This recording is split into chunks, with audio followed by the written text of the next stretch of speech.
Previous lecture में हमने जाना कि किस तरह जब एक्सरे की बीम किसी क्रिस्टल पर इंसिडेंट होती है तो अपने पाथ से डिफ्रैक्ट हो जाती है, जिसे ब्रैग्स डिफ्रैक्शन कहते हैं। डिफ्रैक्टेड एक्सरे बीम की इंटेंसिटी यूनिट सेल में ईच एटम के पोजीशन पर डिपेंड करती है। इसे समझने के लिए हमें वापस से एक यूनिट सेल में एक्सरे डिफ्रैक्शन को समझना होगा। एक यूनिट सेल एक या एक से ज़्यादा एटम से मिलकर बना हो सकता है और सभी एटम्स भी एक या एक से ज़्यादा इलेक्ट्रॉन से मिलकर बने होते हैं। जब कोई एक्सरे की बीम किसी एटम पर इंसिडेंट होती है तो वह उस एटम के इलेक्ट्रॉन के साथ इंटरेक्शन कर रिफ्लेक्ट हो जाती है, जैसा कि हम ऑलरेडी डिस्कस कर चुके हैं। यहाँ इंटरेस्टिंग बात यह है कि एक एक्सरे की बीम में नंबर ऑफ पैरेलल बीम्स होंगी और ये सभी बीम्स एटम के अलग अलग इलेक्ट्रॉन से इंटरेक्शन कर डिफ्रैक्ट होंगे। ऐसे में एक्सरे एक ही एटम के अलग अलग इलेक्ट्रॉन से स्कैटर्ड होंगे। इस टोटल स्कैटरिंग में एक अकेले इलेक्ट्रॉन की वजह से स्कैटरिंग का रेशो एटॉमिक स्कैटरिंग फैक्टर कहलाता है, जिसे स्मॉल f से डिनोट करते हैं। यह पूरी तरह एटम में इलेक्ट्रॉन की पोजीशन पर डिपेंड करता है। यह फैक्टर बताता है कि टोटल स्कैटरिंग का कितना पोर्शन एक इलेक्ट्रॉन की वजह से हुआ है। बट जैसा कि हमने कहा कि एक यूनिट सेल में एक से ज़्यादा एटम्स होंगे। जिस तरह एक ही एटम में अलग अलग इलेक्ट्रॉन से एक्सरे की स्कैटरिंग होती है, उसी तरह एक यूनिट सेल में अलग अलग एटम से भी स्कैटरिंग होगी।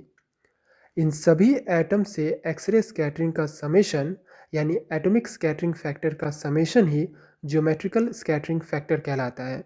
इसे कैपिटल F से डिनोट करते हैं। जहाँ एटॉमिक स्कैटरिंग फैक्टर इलेक्ट्रॉन की पोजीशन पर डिपेंड करता है, वहीं ज्योमेट्रिकल स्कैटरिंग फैक्टर एटम की पोजीशन पर। इन दोनों स्कैटरिंग फैक्टर के बीच के रिलेशन को इस इक्वेशन से दिया जाता है, जहाँ x, y, g unit cell में एटम की पोजीशन और h, k, l उस प्लेन के मिलर इंडिसेस हैं जिसमें एटम मौजूद हैं। इस ज्योमेट्रिकल स्कैटरिंग फैक्टर के मोड का स्क्वायर ही डिफ्रैक्टेड एक्सरे की इंटेंसिटी बताती है।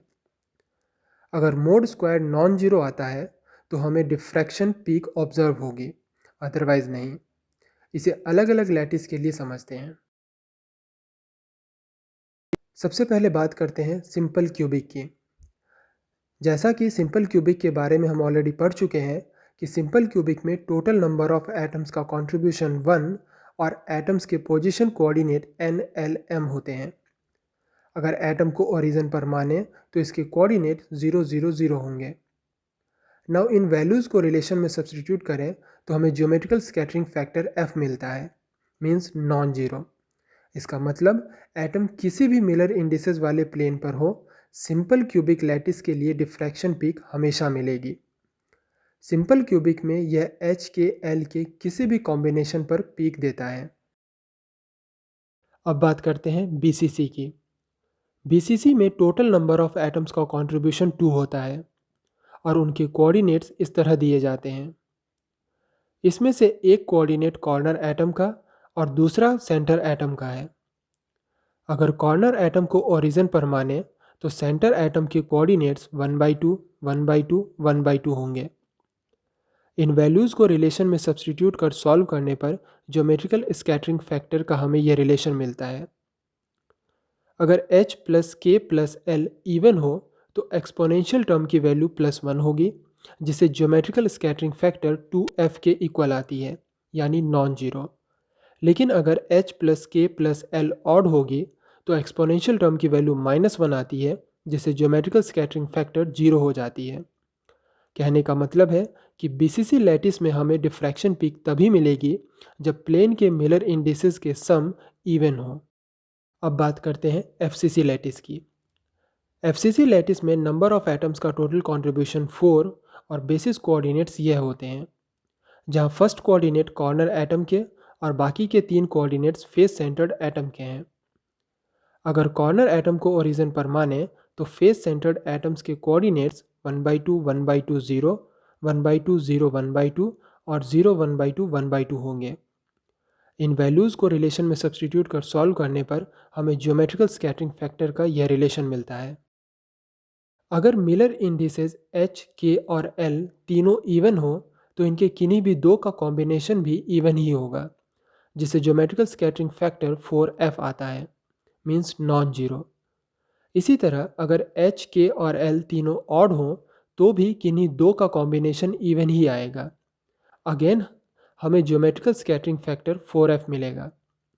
लेकिन h, k और l मिक्स्ड हैं, मीन्स कोई इवन और कोई ऑड हो, तो ऐसे में ज्योमेट्रिकल स्कैटरिंग फैक्टर 0 आती है।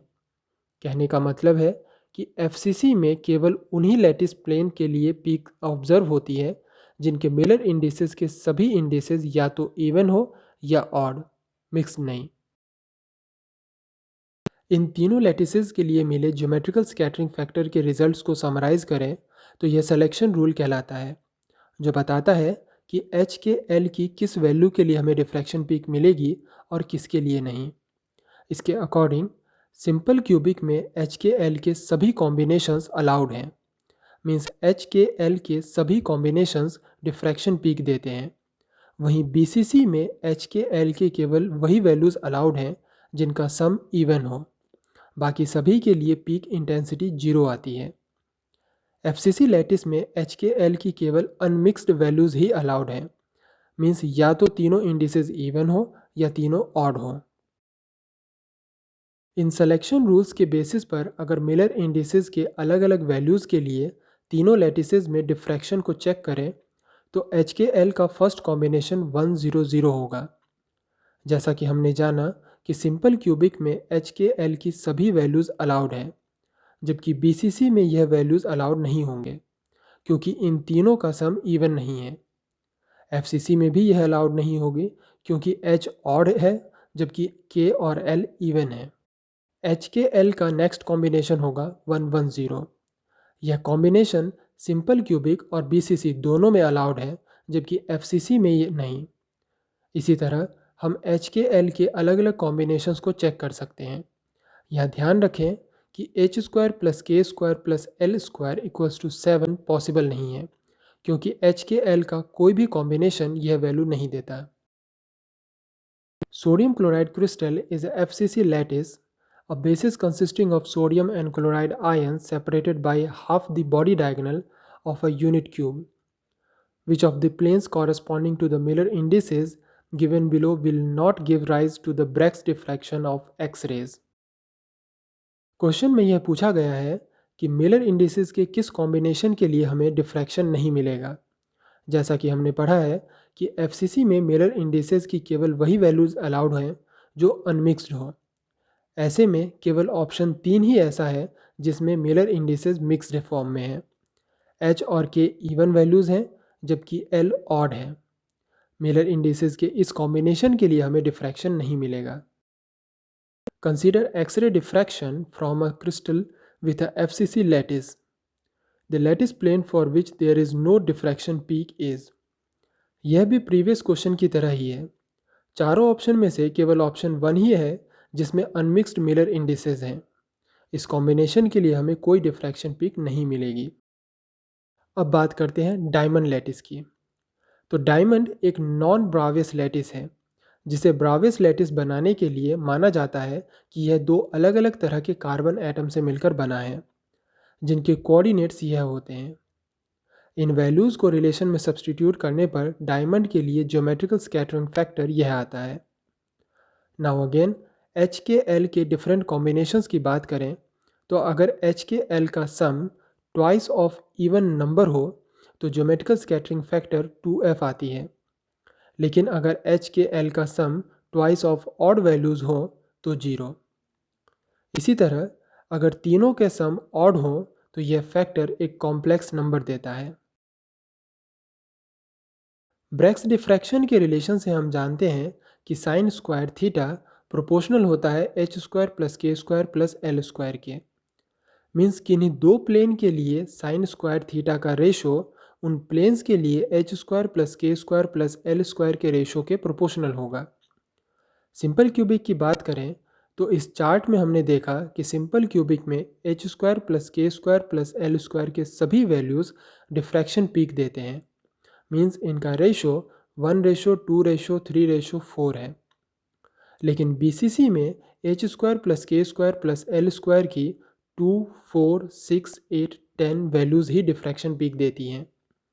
यहाँ भी इनका रेशो 1:2:3:4:5 है, जबकि FCC में यह 3:4:8:11 और डायमंड में 3:8:11:16:19 आता है।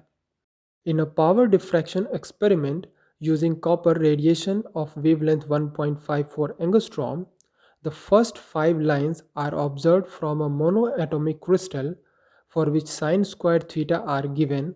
Determine the crystal structure. Question में फर्स्ट 5 लाइंस के लिए साइन स्क्वायर थीटा की वैल्यूज़ गिवन है।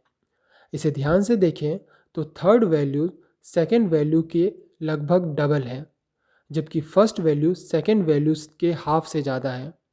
ऐसा कॉम्बिनेशन FCC में पाया जाता है, जिसमें साइन स्क्वायर थीटा का रेशो 3:4:8:11 होता है।